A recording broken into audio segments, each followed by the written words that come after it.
Ya, bismillahirrahmanirrahim. Hai semuanya, kembali lagi di Biomed Official Channel Kajian Matematika.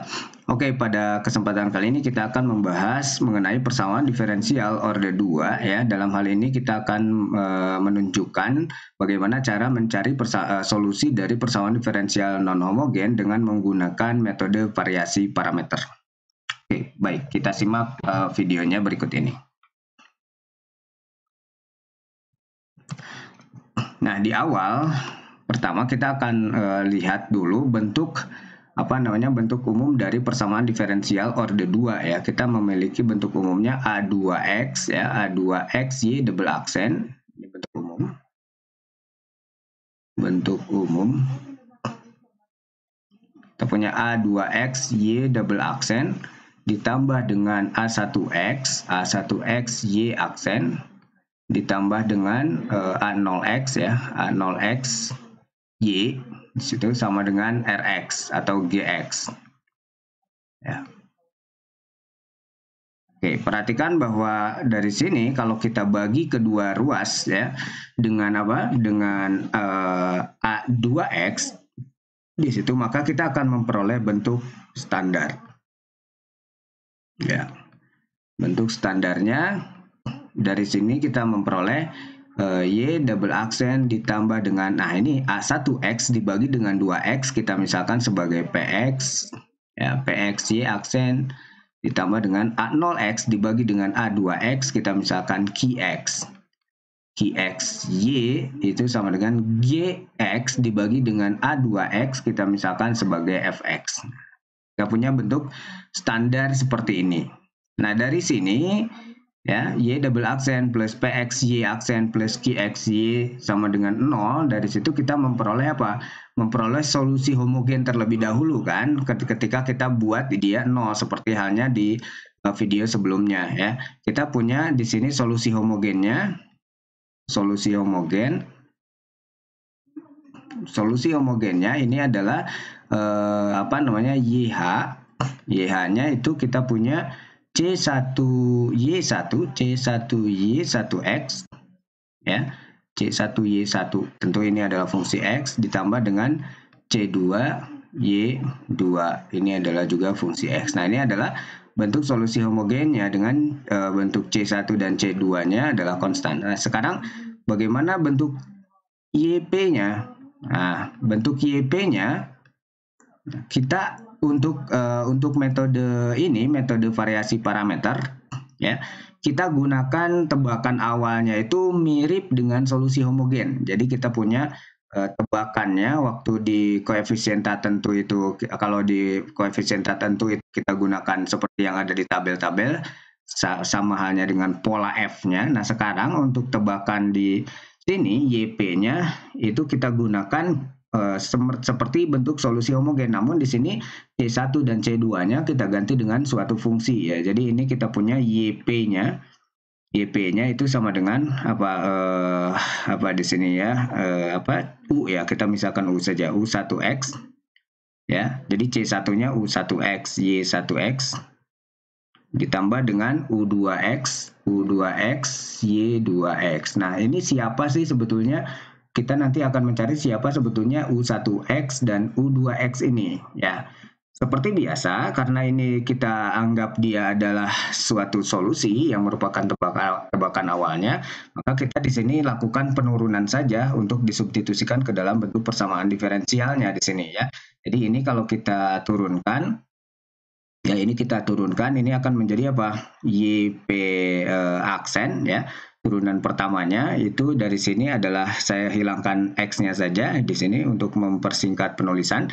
Jadi ini kita punya U1 ya, U1 karena ini semua fungsi X, jadi ini kita gunakan aturan kali di sini ya. Jadi kita punya U1 Y1 aksen, kemudian ditambah dengan Y1 U1 aksen jadinya. Kemudian yang keduanya U2, kemudian Y2 aksen ditambah dengan Y2 U2 aksen. Nah, kita punya ini ya, ini dari yang keduanya, suku keduanya. Jadi kita punya seperti ini. Lalu kita punya lagi, kalau kita turunkan YP aksen ini jadi turunan sekali lagi, jadi ini turunan kedua dari YP. maka kita akan memperoleh dari sini U1 yang ini Y1-nya jadi Y1 double aksen ya, ditambah dengan Y1 aksen U1 aksen ditambah dengan Y1 U1 double aksen ya. Kemudian ditambah U1 aksen Y1 aksen jadinya seperti ini. Nah, sekarang kita lakukan untuk suku yang kedua ini U2 Y2-nya jadinya kita punya apa? Ditambah dengan U2 Y2 double aksen kan ya. Kemudian ditambah dengan Y2 aksen U2 aksen. Jadinya ditambah ini masih panjang Y2 U2 double aksen dari yang suku terakhir ditambah dengan ini sekali lagi karena dia aturan kali ya. Jadi ini Y2 aksen. Nah, kita punya YP double aksennya berbentuk seperti ini. Nah, ini kita substitusikan. Ini substitusi. Ini kita substitusikan ke dalam bentuk persamaan diferensialnya. Tapi kita lihat saja di sini kita kolek dulu U yang U saja gitu ya. Nanti ya U ini yang U saja U1. Kemudian ini ada yang U1. Nah, kalau kita lihat di sini ada jadinya U1 itu adalah U1 kali jadinya nanti ada dikalikan P ya kan. Jadi ini kita substitusikannya ke mana? Ke YP double aksen ditambah dengan P, sekarang ada P-nya PX ya, PX kemudian YP aksen ya ditambah dengan QX ya, QX YP ini sama dengan FX. Nah, jadi kita akan substitusikan dia ke sini ya. Berarti kalau kita lihat di sini yang dikalikan PX itu yang YP ini kita kalikan PX, ini kita kali atau kalau kita susah melihatnya kita pindah aja ke slide berikutnya. Jadi kita nanti substitusikan yang ini nantinya. Oke, kita pindah aja deh. Nah, ini kita punya YP double aksen ditambah dengan PX YP aksen di situ, kemudian ditambah dengan QX ya, QX YP. Nah, kalau kita kolek ini ke dalam U1 ya, U1 ini kita akan memperoleh seperti yang tadi ya saya tulis Y1 double aksen ditambah dengan di sebelumnya ya, tapi ini kita kolek ke U1. Jadi kita punya PY1 aksen kemudian ditambah dengan QY1 ya. Ini ditambah dengan U2-nya kita kolek juga ke U2 di situ.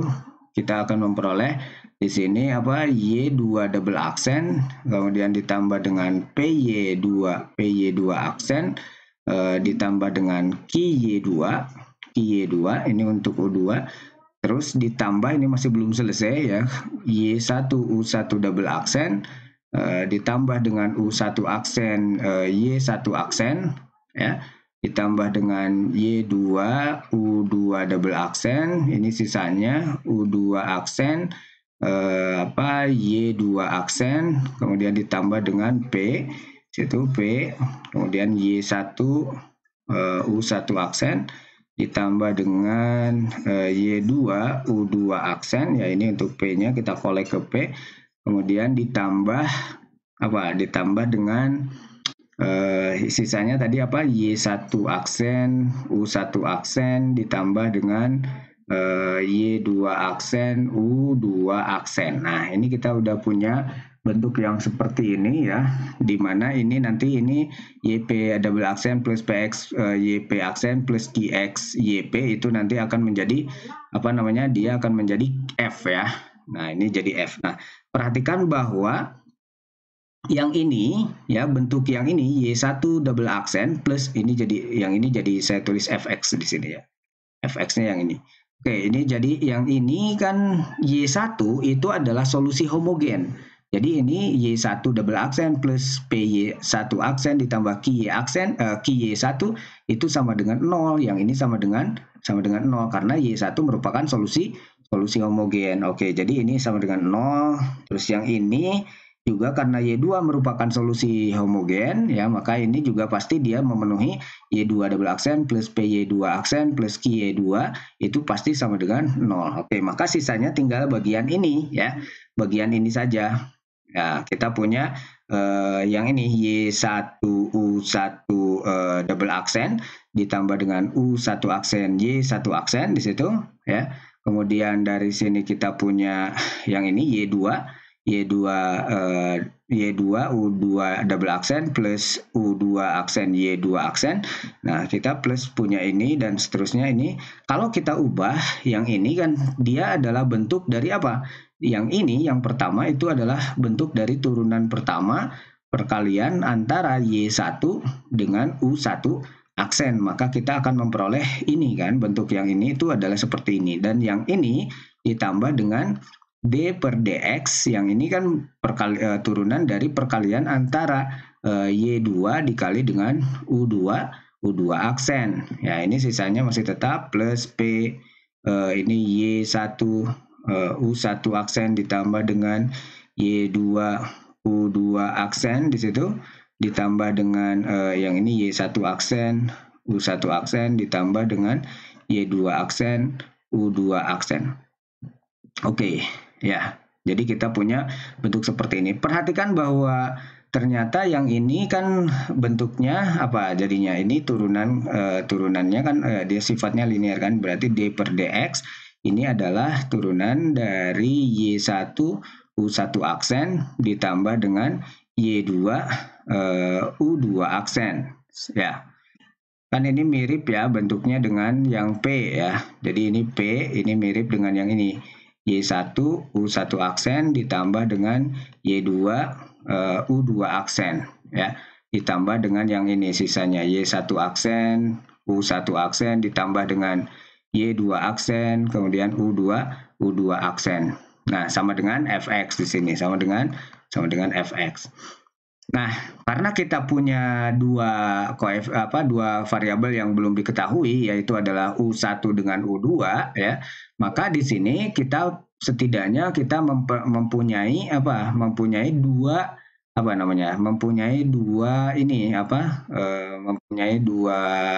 dua persamaan ya, mempunyai dua persamaan. Nah, sehingga kita misalkan aja ini untuk yang memenuhi ini, kita misalkan ini ya, ini kan sama dengan yang P di sini ya.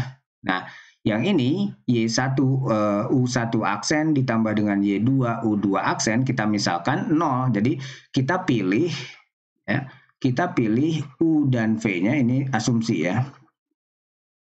Jadi asumsinya kita pilih U dan V-nya, U1 dan U2-nya ini yang memenuhi, kita pilih U1 dan U2-nya yang memenuhi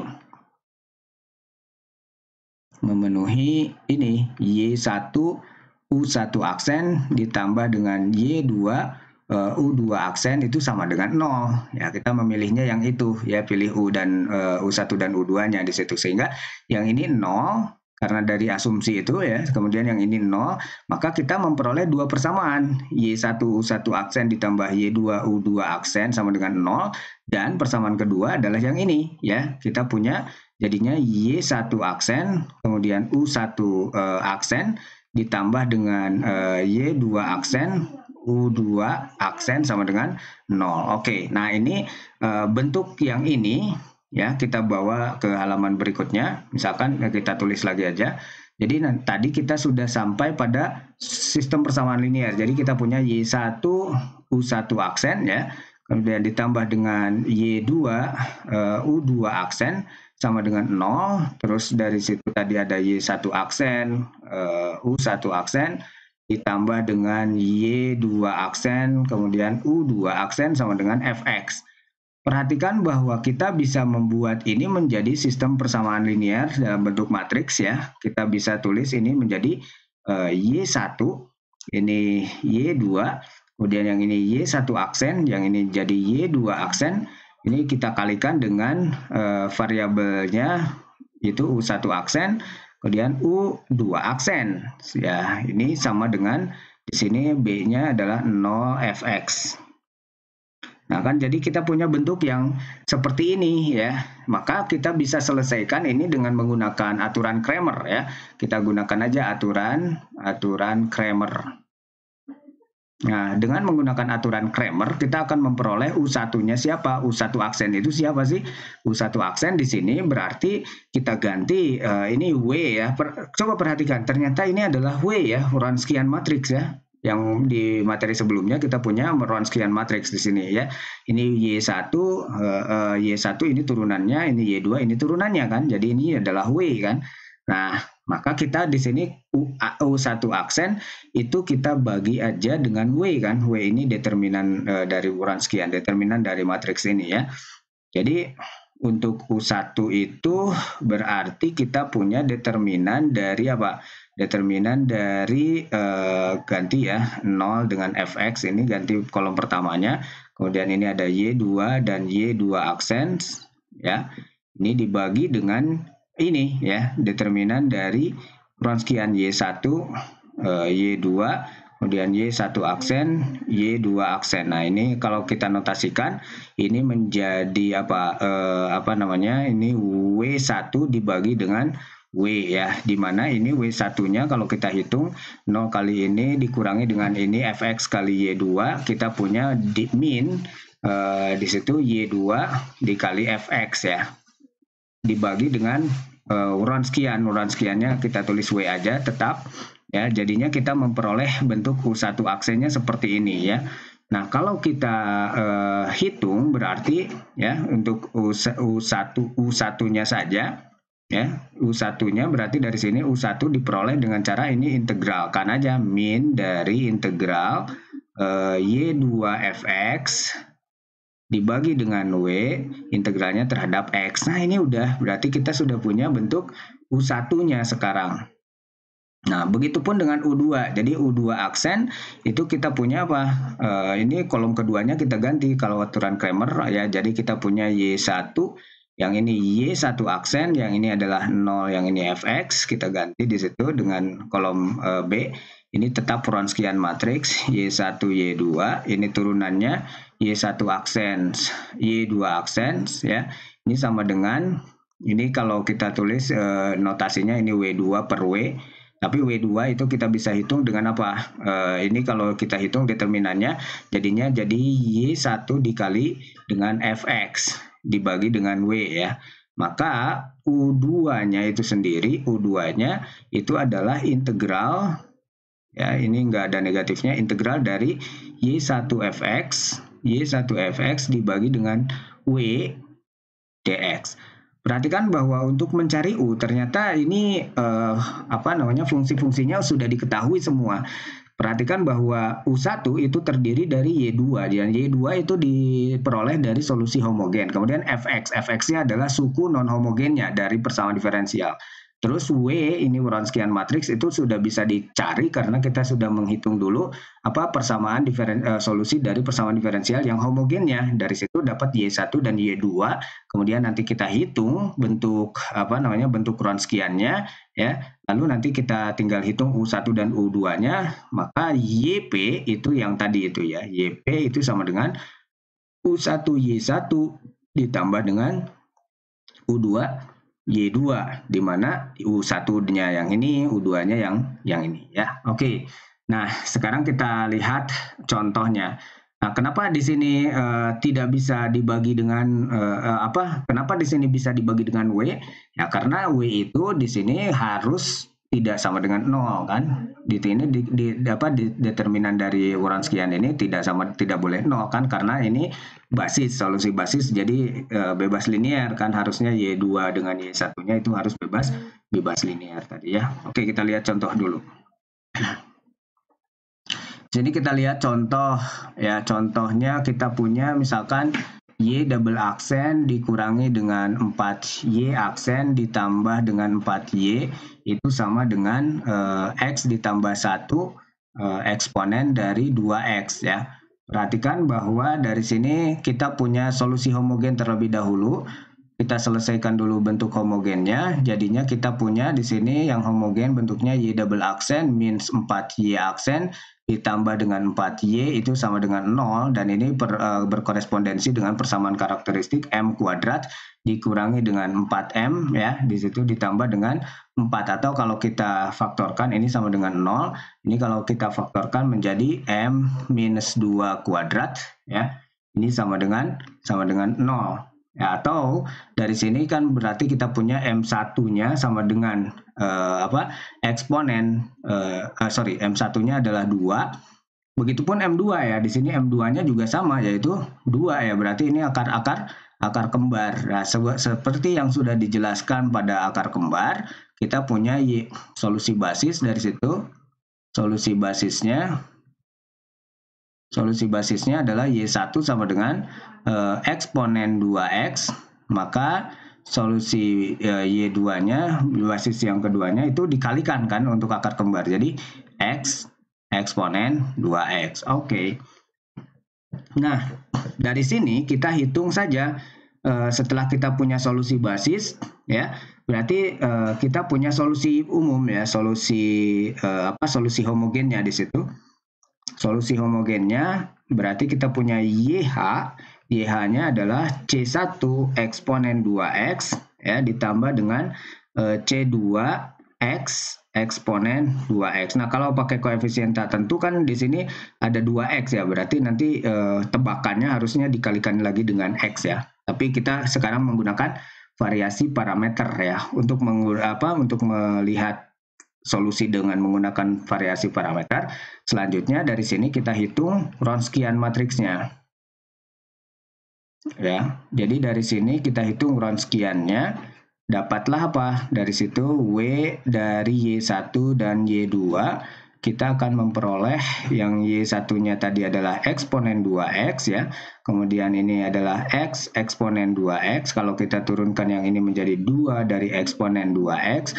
Kalau yang ini, karena ini aturan kali, kita punya jadinya 2X eksponen 2X ditambah dengan eksponen 2X. Oke. Nah, perhatikan bahwa kita di sini punya hasil dari sini adalah eksponen 4X ya, dan ini tidak sama dengan 0. Oke, ini adalah eksponen 4X. Lalu Fx kita apa? Nah, Fx-nya kan kita sudah punya ini ya.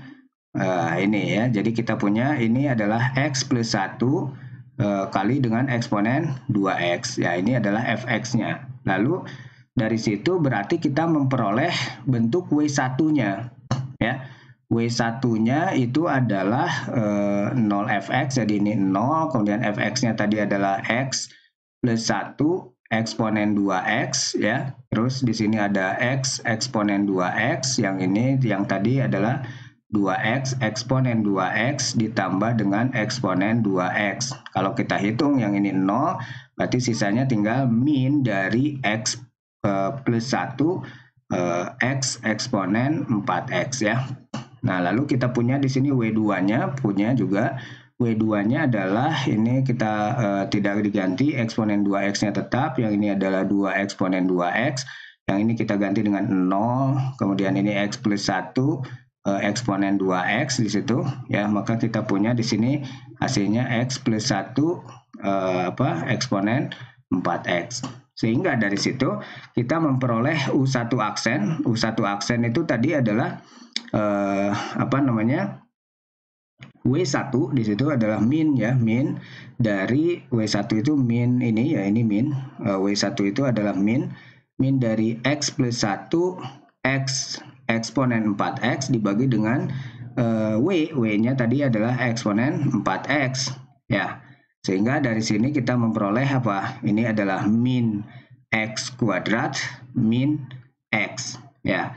Maka dari situ kita memperoleh U1-nya. U1-nya integralkan aja terhadap X. Jadinya adalah min 1/3 X pangkat 3 dikurangi dengan 1/2 X kuadrat. Oke. Begitupun U2-nya. U2 aksennya kita bisa hitung dari W2. W2-nya adalah X plus 1 eksponen 4X ya, dibagi dengan eksponen 4X. Jadinya kan ini tinggal X plus 1 ya. Jadi kalau kita integralkan untuk U2-nya, tadi U2 aksen, U2-nya sendiri berarti adalah dari situ kita integralkan terhadap X setengah X kuadrat ya, ditambah dengan 1 itu berarti jadi X ya. Oke. Nah, sehingga saya tulis di sini aja biar terlihat ya. YP-nya jadinya YP-nya itu sama dengan apa tadi U1 Y1 ditambah dengan U2 Y2 ya. U1-nya sendiri tadi adalah ini min 1/3 X pangkat 3 ya, dikurangi dengan setengah X kuadrat nih, dikali dengan Y1. Y1-nya itu adalah eksponen 2X. Nah, ditambah dengan U2. U2-nya adalah setengah X kuadrat ditambah X ya, dikali dengan Y2. Y2-nya tadi adalah X dikali dengan eksponen 2X ya. Eksponen 2X. Maka ini hasilnya di sini adalah kalau kita hitung ini adalah 1/6 X pangkat 3 eksponen 2X ya, ditambah dengan setengah X kuadrat eksponen 2X. Nah, sehingga ini sudah kita punya YP-nya.